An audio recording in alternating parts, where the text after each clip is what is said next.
Hey there, Steve Joordens again. Another short video. This one is going to focus on the instructor side of a peerScholar activity. Specifically, I'm going to give you a sense of the steps an instructor has to go through to set up an activity, and I will ultimately link it back to the student experience activity I showed, so I'll actually show you explicitly what that looked like to set up that specific activity.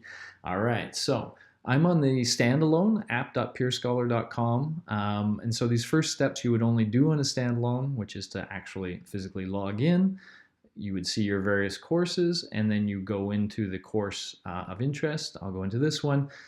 In the LMS integrated version, of course, you will have gone into your LMS and then into your course first, and you would come to peerScholar from there. So it would take you right to this spot.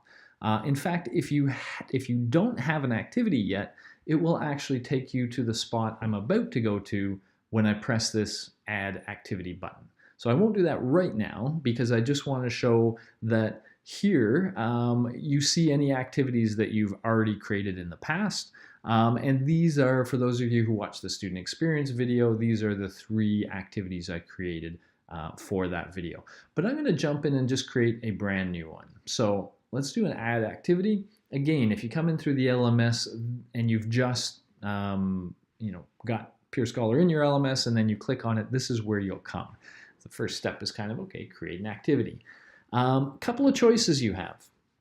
So first of all, do you want to create an activity from scratch, or do you want to copy one that you've created in the past?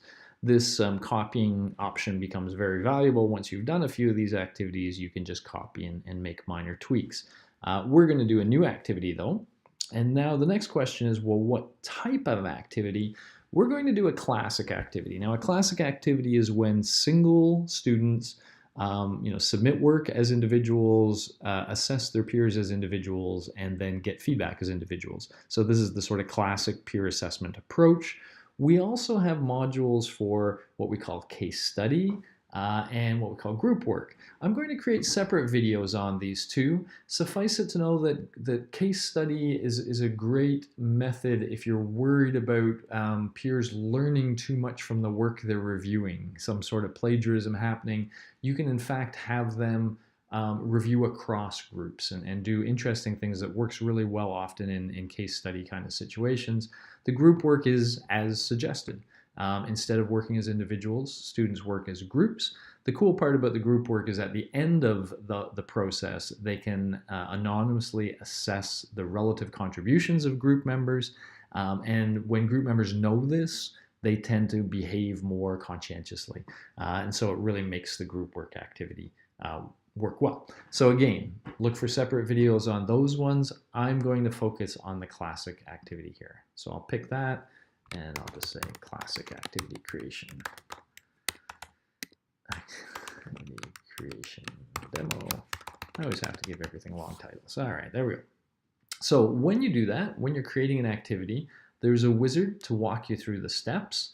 I'm mostly going to focus on the build the activity, but I'll quickly show you some features of these. And again, I'll probably have a separate video just on grading because that's something that deserves its own discussion. So let's go.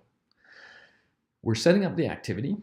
First thing you see is this page here, and as I scroll down, you see there's an area for defining the create phase, an area for defining the assess phase, and an area for defining the reflect phase.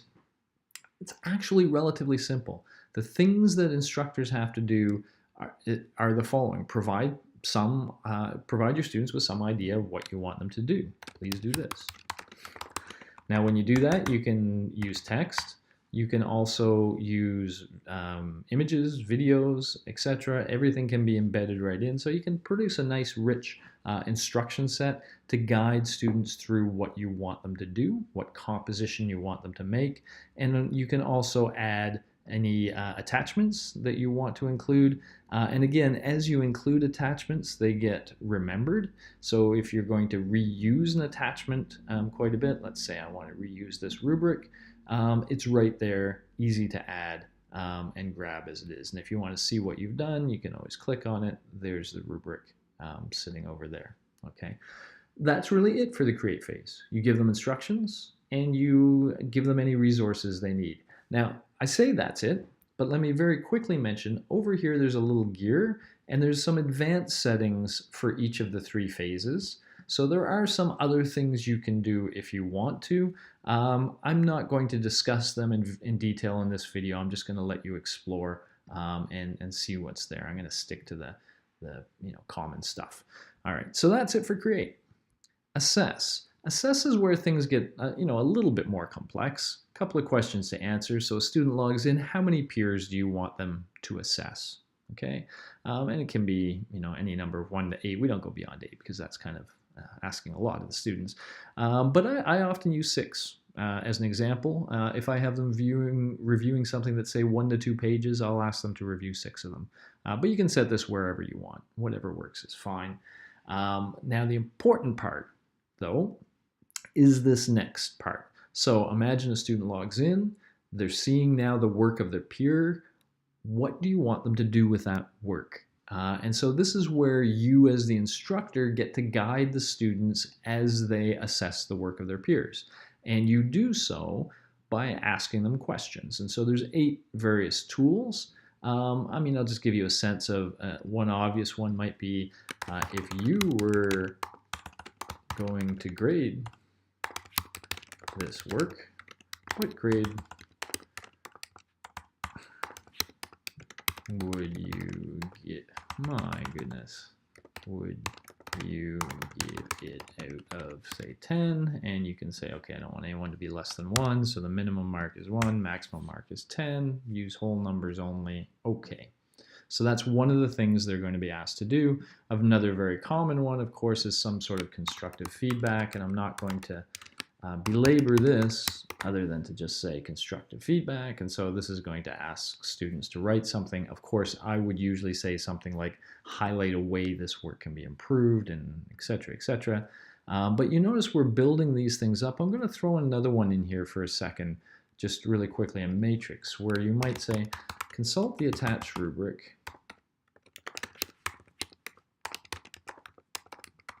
and score this peer's work using the matrix below. And then you can actually define this matrix. Like, for example, let's say we want it to be this one, which has 4 levels of proficiency from below basic up to advanced. So we could say, okay, we want below basic, basic. I know this was advanced. And look at the third one. I suspected something like good. Proficient. All right, there we go. That's a same, right? Proficient, good. And then how many different facets? Well, here there's 1, 2, 3, 4, 5. So you can go over and say, okay, we're going to want 5 of these. And you just define what those are. You get the idea. Ideas, organization, so etc. So you can mimic this rubric, and for any of these, if you scroll down, this is what the student will actually see. So I'm just, obviously I should define the rest of this, but this will be a matrix they can use to score that student's work. So you see these things kind of piling up here. These, again, if you want a clearer sense at any point of what this thing looks like, see the little eyeball over here? You can preview. I'm going to go to the assess phase here, and you see these are what grade would you give it, constructive feedback. Here's the matrix we're creating. They would see the peer work here. As they skip through, they would see different peer work, and they would be asked to fill out the assessment form. So the instructor has to kind of build that. I went a little quick, but just so the tools, they have multiple choice, they have drop-down menu options, they have checkboxes which allow you to, which of the following, and click all that apply. You've seen the matrix, you've seen the point scale. You can have them use star ratings if you want. You can have a Likert scale, and this is for any qualitative sort of feedback. Okay. So yeah, this requires a little bit of thought and to set this up the way the person wants, but then so be it. They can then have this question.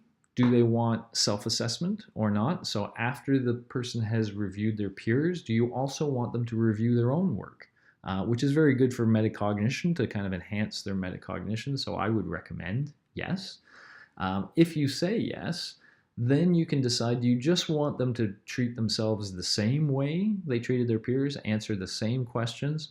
If so, just leave that checked. But if not, you can say, you know what, I don't really want them to do this, but I do want them to do something, what did you learn from all this? So maybe I want them to reflect in some way, and so I'm making the self-assessment now a little different than the peer assessment, which you can do as you like.